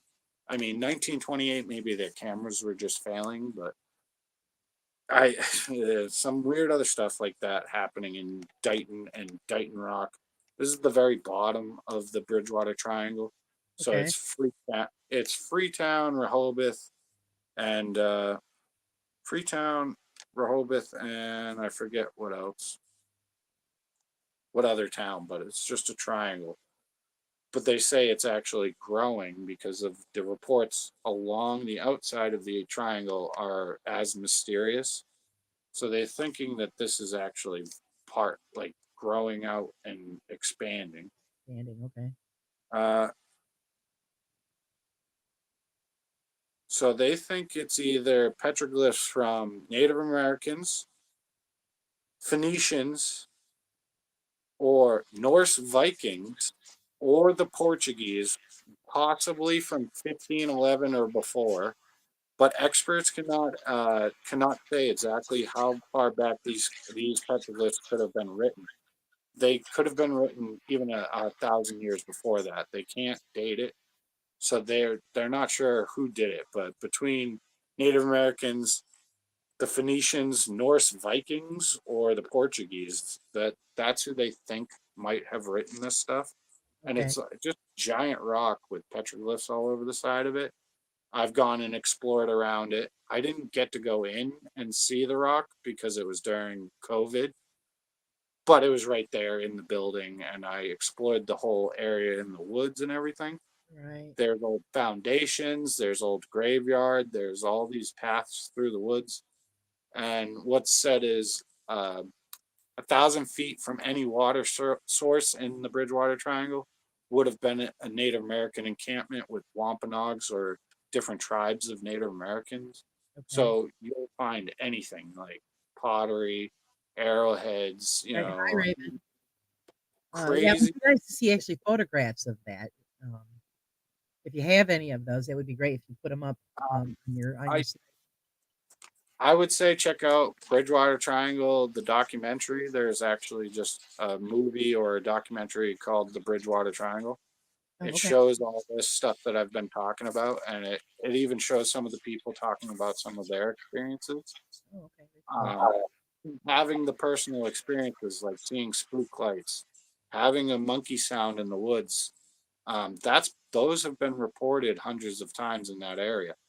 The Shadow Kid at Paulay Diver, that's been reported a lot. There were even men in 1959 that a place was turned from an army camp into the mental asylum or the disabled, mentally challenged, and it was only 15 buildings, and then it turned into 45 buildings, and there's underground tunnels, really bad conditions for those people. A lot of people died, overpopulation, horrible conditions. And in 1991, it actually closed, Paul A. Dever. And until 2002, it actually officially closed. And then I think 2013, they turned it into apartment buildings. So now it's just gone and people live on it and live there. I wouldn't want to live there because those tunnels are probably still there. Who Oh, knows what's yeah, they're not going to fill those in. So yeah, who no, knows what's down there or what's going on? Or some of the buildings still standing from the old war camp. I mean, oh, if I lived there, I know I would be nosing around. Yeah, I would go in the tunnels again. Yeah, uh, exactly. if But damn, if you're I right. could, Asylums. That's if what I happens. could figure out, The if I could asylums are find bad. somebody to go back and go into the tunnels or Sure. actually explore it again, yes, I definitely would. Um, I've had a lot of weird things happen that weren't, recorded. I'm not always recording. I wasn't always on YouTube. Right, Uh, exactly, yeah. Yeah, between, don't run around with a camera. Even though now I know when I do go out, I do bring my camera all the time now because you yeah, just never know. I I try not to leave my house without having my phone at least ready because I never know what I'm going to see or what's going to happen. So if I'm at a cool area, I'm definitely going to be going and checking something out. Right, Um, there's so much around here. I still have Fort Norfolk to go check out. I have more lighthouses to go check out. So there's supposedly a lady in white at Point Comfort Lighthouse next to Fort Monroe. I've explored that. I don't really want to bother anyone, and there are two houses next to it. But it's a big lighthouse. It was built in the 1800s, one of the first lighthouses on the East Coast, on this East Coast. So the history was where I was like, all right, I just love this place. I want to go check it out. And then I started reading about. Um, there's a whole book on Fort Monroe ghosts. I have a whole pamphlet. Watch out on the ramparts and the spirits and shadow people. Um, one general, a day in 1853, he was walking his dog and he said a 25-foot moat monster was swimming through the moat. ugh, All right, now I'm really interested. That's, just another story. Here's the moat monster story. It's just fun legends, but right. also firsthand accounts from real generals and corporals. Abraham Lincoln was there. Edgar Allan Poe was locked up there for trying to abandon war or what, he was Right, a runaway. He was right. locked up there. The Confederate president was locked up there, Jefferson Davis. All their pets, every guy had a war dog, and all the pets are buried along the top. People say they see shadow dogs and shadow cats. So there's a lot of Stuff like history rolling I, through there. I trust them. Michael Burkeen says that you should come to Tennessee and team up with him. He has similar stuff happen in their woods. Yeah, He said, Bigfoot. "Please send an invite." So I was doing a live talking about pugwudgies and the weird Massachusetts book, and my dad had sent my wife footage of it. It sounds like somebody screaming in the woods. That's not the first time I've gotten video of something screaming in the woods. I actually Right, have a video called Screaming in the Woods that sounds like a person or something in the woods. And I know behind where I was filming was miles of woods. There shouldn't be people out there. Just sounds like a guy or something screaming. But my dad sent me one on a live chat, and some people were like, it might be a turkey, it might be this, it might be that. It's not coyotes. It doesn't sound like anything I've ever heard in Massachusetts. It sounds like Bigfoot screaming. And my dad's like, yeah, that was on the Bridgewater Triangle Paranormal page today. And it was right next to his hunting spot. So he's nervous to go out hunting. He doesn't believe in any of this, but he thought it was hilarious. I was talking about cryptids in the Bridgewater Triangle. He right. was about to go hunting and then he heard that. Well, tell him And go and put up a trail cam to attach it to the tree he and see what he he finds. has. All I've ever seen on his trail cam is raccoons, deer, and squirrels and stuff. I've Well, never only seen. see that one moment. You never know. I've gotten what sounds like a monkey out in the woods. Me and my sister-in-law and two of her friends went out, and it does. It just sounds like ooh, ah, ah, ah, up in a tree. Hmm, Somebody said it's an owl, and even at the time I said, "Is that an owl?" I, it doesn't sound like any owl I've heard. right, It's weird.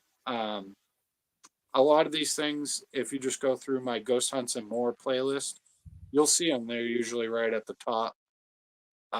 Usually, I put all my best videos right at the top of the playlist. right. But I'm hoping one day I actually get more information, more even from around here. I will be back up in Mass and doing more paranormal investigating. I have to.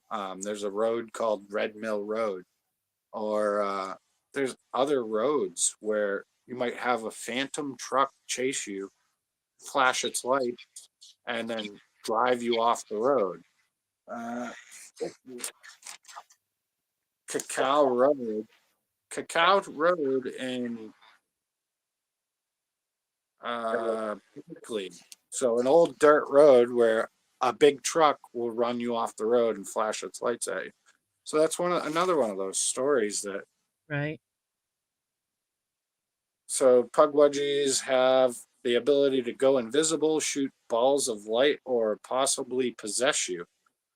There's the ledge or profile rock, Freetown State Forest ledge, where the lady in white can be seen on the ledge, where she supposedly committed suicide because her husband never showed up and disappeared. So she jumped off the ledge. The boundaries are Freetown, Rehoboth, and Abington. That's the boundaries of the Bridgewater Triangle.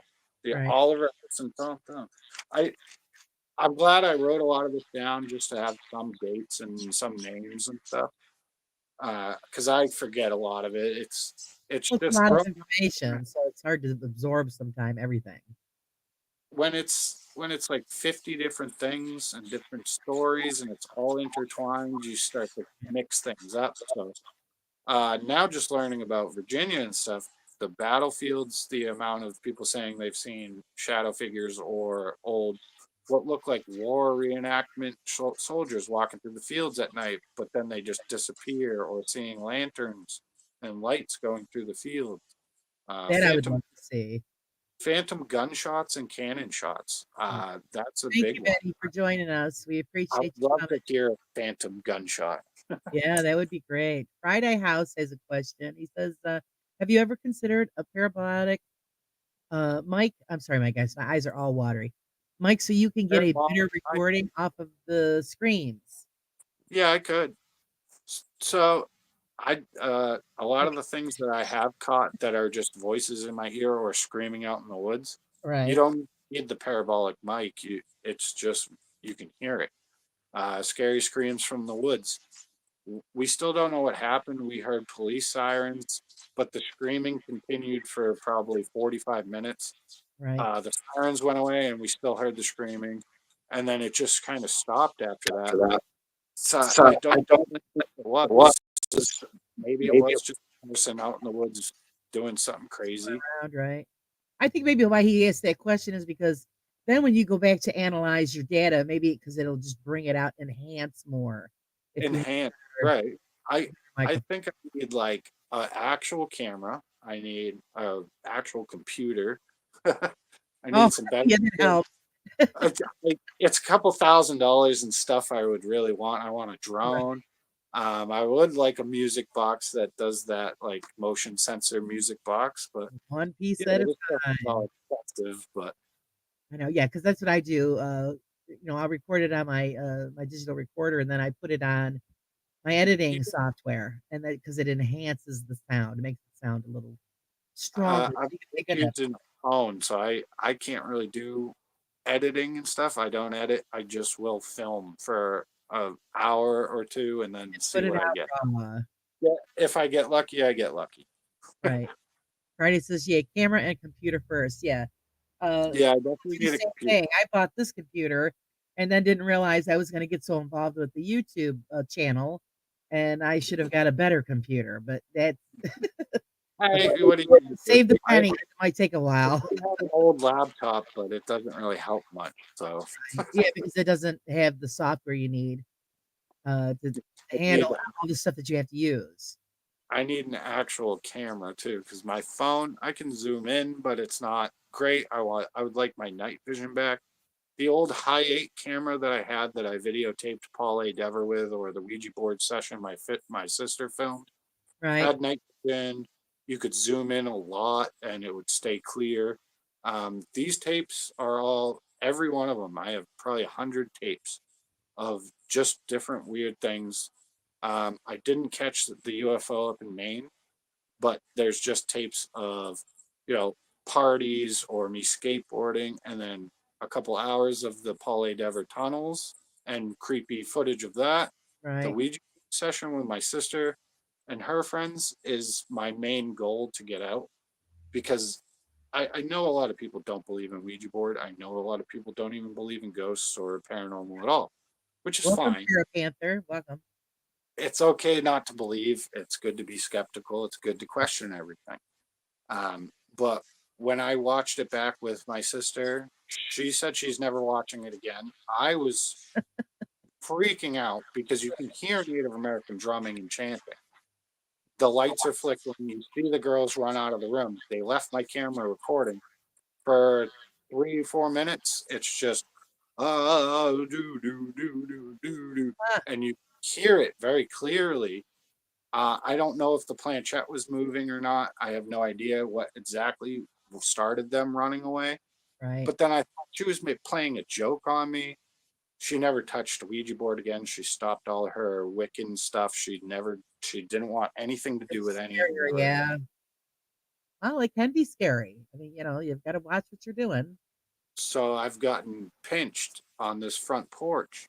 I swore I thought my wife had done it to me to mess with me while we were doing Estes method. So I had my eyes covered and I had the things in my ears. I freaked out and said, "What are you doing?" Kind of like F you to her.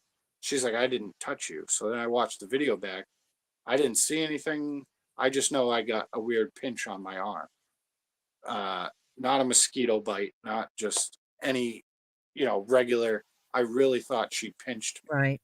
So that was the first time I've been like touched or actually physically something happening. And that was a very interesting. I think I kind of slowed down after that and stopped doing it out on my front porch and just like sage my house. And Right. maybe I shouldn't keep doing this at my house. No, no, that's rule number one. You never do anything like that at your house I have, and because you're I going to stir up stuff that you don't want. well, I didn't think anything would happen. So my family, my wife and my kid and my mother-in-law all left, and I'm at the house alone for a few weeks. I had like 2 weeks. Tried it in the living room, and I had the actual rocking chair move a couple times. Um, I See, had that's other the gift for leaving you alone. when I was alone, and the few days later when they came back, it wasn't. I was still scared. Right. I kept going. I kept doing investigations, but it wasn't half as active because I think it knew if it does it now, I can really get them. I didn't sleep for like 2 nights. I actually did not sleep. I just ate up. I've had really weird things happen. Some of it's on video. A lot of it, if I go in the woods alone at night, I've done it a few times. That's the scariest thing you can do. If you're Mhm. alone, going anywhere at night, abandoned place, or even if it's still kind of light out, when you do it alone, it's a bit different. I do think your fear or your hyperactivity or your energy will bring out more things. So I really do like to go alone. Yeah, But but that's not a good idea because you don't know what you're going to run into at a certain location. And then if you get in trouble or if I've you get run into hurt, you people. got no way to get help. I've definitely had animals. We've run into coyotes and Right. stuff like. The scariest is still regular people. I've Yeah. definitely packed up and left because of people. So yeah, because you never know, there's going to be a vagrant somewhere, and they're only reacting out of fear themselves because they want to be left alone, and now you're invading their space, even though it's an That's abandoned house. It's home to them, and right. It's somewhere that they felt safe, and now you're intruding. right, right, and yes, see, yeah, I agree, Clay. You do have to be careful because you never know who you're going to run into. DM Wow. says yes, being alone definitely raises your senses.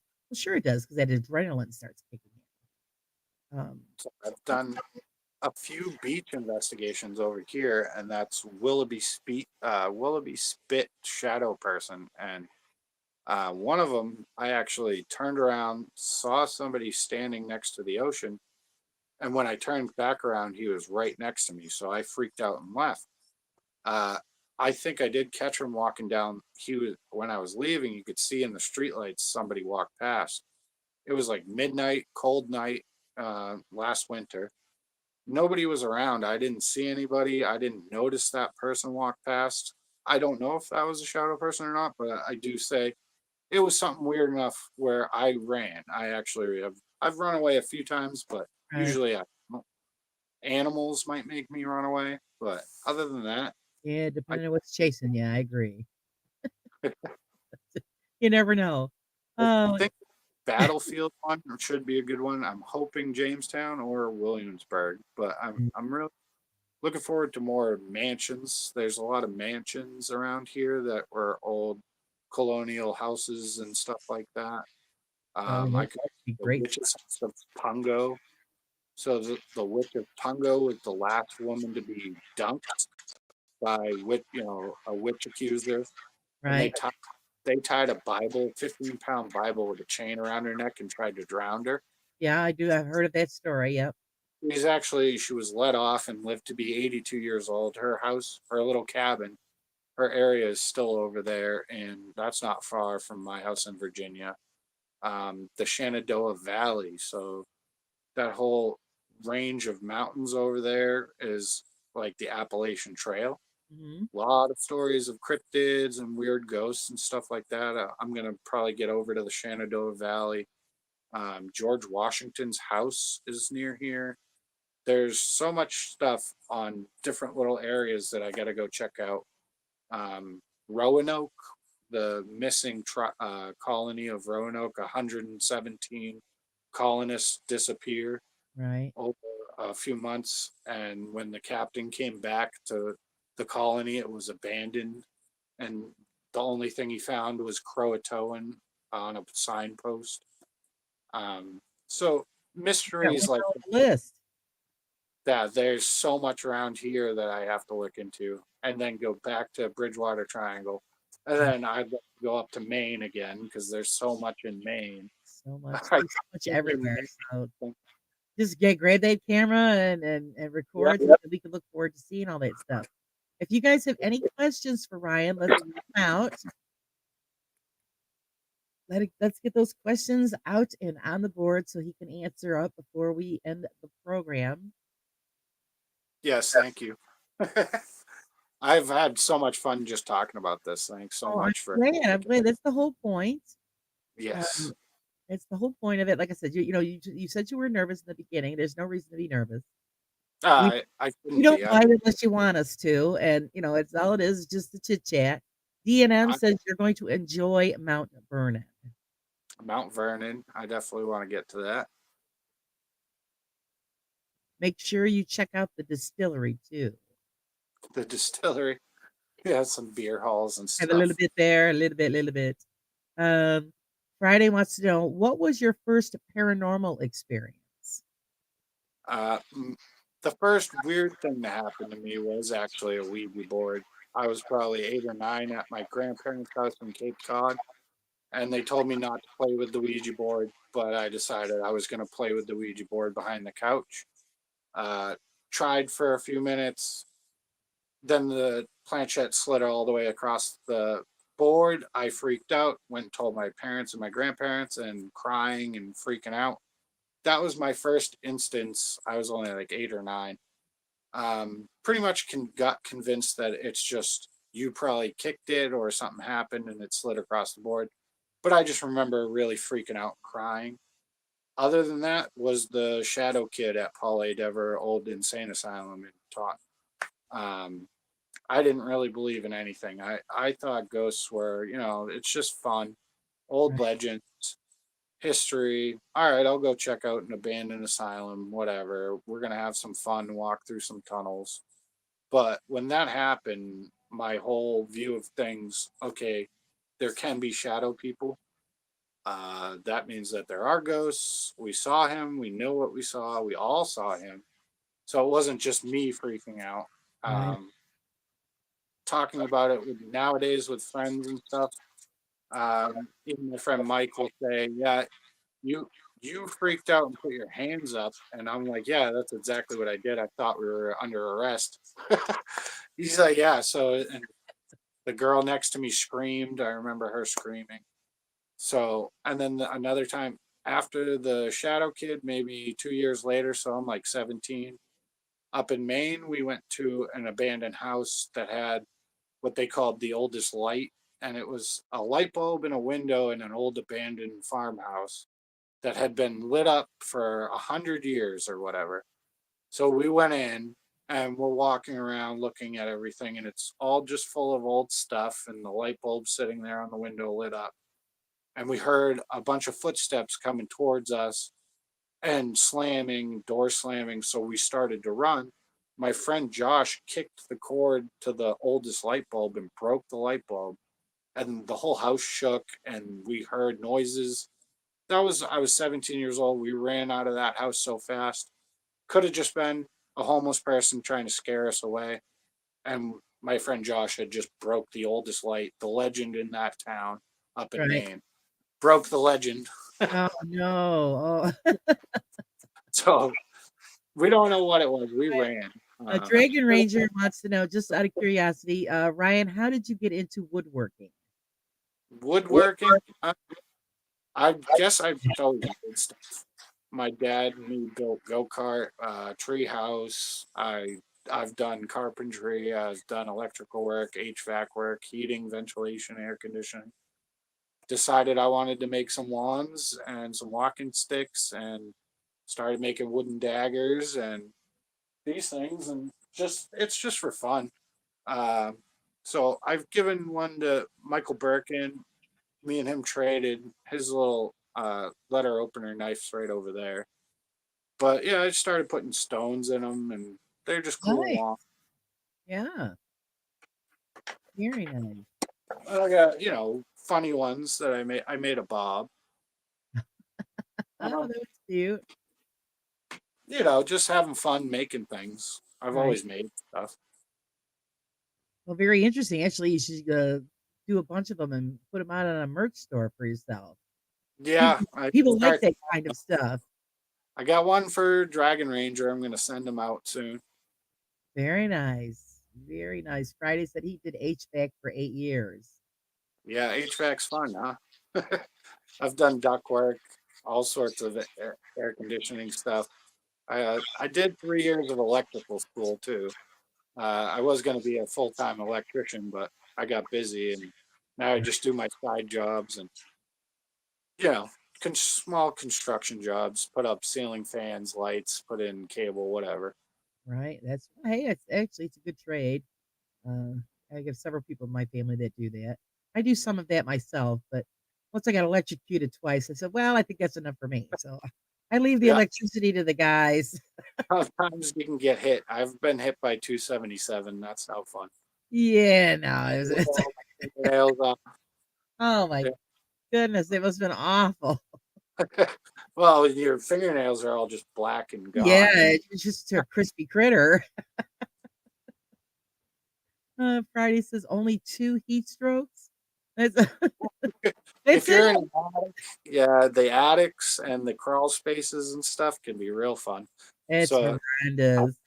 I've worked on a construction site in Fall River where we were doing an old mill building for, it's probably a half-mile long building, old brick building that used to do all the ironworks for the war complex.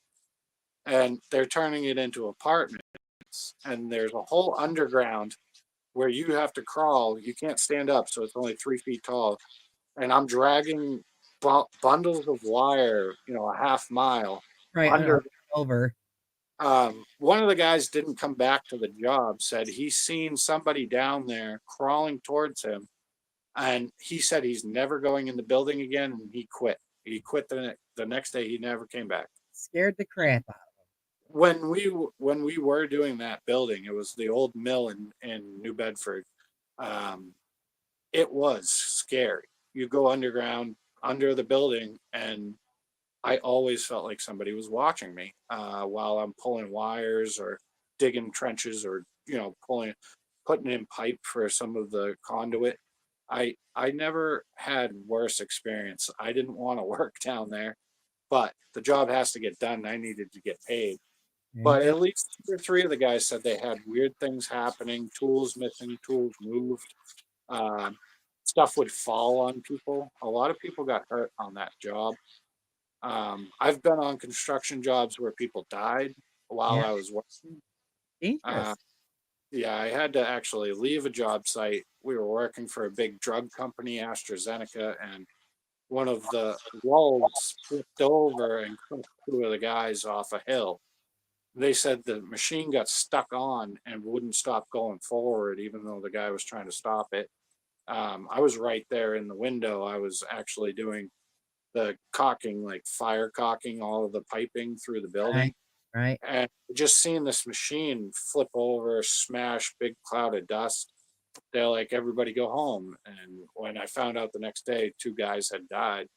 And I've done a lot of construction, so at least I know some of the noise or what people say. Right. I've had rats in this house because we're near the ocean, so we get ship rats. So you have to be aware. You're gonna probably get Oh, animal yeah, all noise. that noise. Yeah. Sorry, Michael, I almost missed your question. I caught it. Michael wants to know, will you ever go scuba diving underwater and see if you could see the moat monster? No, not in that mode. Guess that's a big no, Michael. No, Friday, I Friday wants think to know if you've ever had deja vu. I think the only thing I'm really scared of is being eaten alive by sharks or something. That's like my real fear. My real fear of in the world is Being being. swallowed whole by some creature. I don't want to be eaten. Right. Hi, Jimmy. How are you, Jimmy? Jimmy. Friday wants to know if you've ever had deja vu. Yeah, plenty. So I don't usually talk about it much, but I have. When I was 16 years old, I fell off a car and bumped my head 60 miles an hour. I was 70 feet away from the car and landed on my head. I had passed away for maybe a minute or two, bleeding from my eyes, ears, nose, mouth. Everywhere was bleeding. I remember myself like seeing my knuckles all bloody and my face, and then I floated out of my body, looking at myself on the ground and my friends standing around me saying, "Oh crap, calling 911." I got med flighted into Boston. I woke up on the helicopter and they asked me who the president was, and I said Bill Bush because it was between Bill Clinton and George Bush Right. or whatever. So they were like, "Hey, that's pretty good. He's kind of there." But when I woke up in the hospital, they had said I shouldn't like. It was a miracle. I should not just be okay. I had a huge lump on my head. I was like slightly internally bleeding. I should have had a huge concussion and cracked skull. The doctor said you're a miracle. The nurse said we're not sure how you're just fine. The next day they let me go. I still had a lump, but You just um, got one hell of a hard head. yeah. So so they gave me morphine and all that, but I do remember leaving my body and going somewhere else and then getting pulled back. Somebody or something pulled me back into this world or whatever. That's a crazy story where I didn't think again, I didn't believe in an afterlife at that time. I was young. I was 16. So car surfing, thinking I'm, cool. And then I fly off and hit my head and Nail pass yourself. away for a moment. Uh, Things like that. After that, I think I was a little more open to some of the paranormal. Yeah. I had been awakened a bit. Uh, I still believe that to this day. I can remember everything except for about a week before the accident. Like everything's normal except for about a week before the Right. accident, maybe that day. But everything else I can remember perfectly. I can remember leaving my body, having an out of body experience, looking at myself, floating around. Then black. I very relaxing. It was very nice, and I was still there. I Right. couldn't see myself, and I couldn't see much. There was some lights around and stuff, but just floating around and really nice. It was very relaxing. I was happy. And then all of a sudden, somebody grabbed me and pulled me back, and I Right. was on a helicopter. They were like, nope, boy, not your time yet. So Dragon Ranger wants you to show the piece that you're making for him. He wants to show see if the end looks like a dragon head. it does kind of look like a dragon head. I don't know what I did with it. It's outside. He's looking. Yeah, I don't have it in here. It's outside. It's in my workshop. I'd have to go get it. The I'm gonna crystal, send you a picture. I fit a. I'll send another picture. Yeah, I fit a smoky quartz in it, which is Ooh, rebirth, nice. rehealing, and forgetting the past problems and moving forward. Um, it's just a regular wand, but it is a big one. It's probably a foot long, and it's got smoky quartz in it, burnt Okay. wooden handle, and Sounds it's nice. nice. It's kind of like this, but this one's just a specialty one. But this one has a stone inside of it that I drilled out, Oh, that's neat. and it's just a weird one. But yeah, it's got the burnt handle like that. Right. I'll make sure I send him some pics. Yeah, he says he's got the pics. It's awesome. I think he just wanted to see it in person I on I camera. could carve it more if you want it to look a little more like a dragon head. I could fix it so it looks a little more like a dragon head. It already has like the eyeball and the face of it. Nice. Well, gee, you're gonna have to share that so we all can see what it looks like. Yeah, I can put them on. I put some pictures up on like my community, but I'll put up a bunch of all my wands and stuff. That'll be cool. Does anybody have any more questions before we let Ryan escape? Yes, let me. I really do have fun on this, though. Thank you so much. You are very, very welcome. I want to thank everybody for showing up. Everybody, I hope you enjoyed spending some time with Ryan and myself. I enjoyed it as well. We look forward to your new adventures and for you to share your adventures. Tell your sister to stop being chicken. She could have showed up. She should have at least just talked about the UFO or the Ouija board. But I'll get her in one of my lives and we'll talk about it.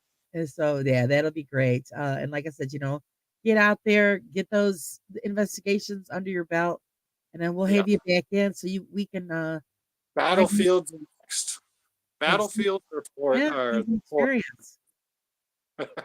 thank Uh, you so much. you are very, very welcome. And I want to thank everybody for joining us. Please pop over to SrSpookfest's page. You guys, please support him. His link is in the description below. Please like and share out the video, guys. It's free. It helps us all out in the long run. And like as always, guys, thanks for joining us on the Raw side. Until next time. Thank you so much. Have a good one.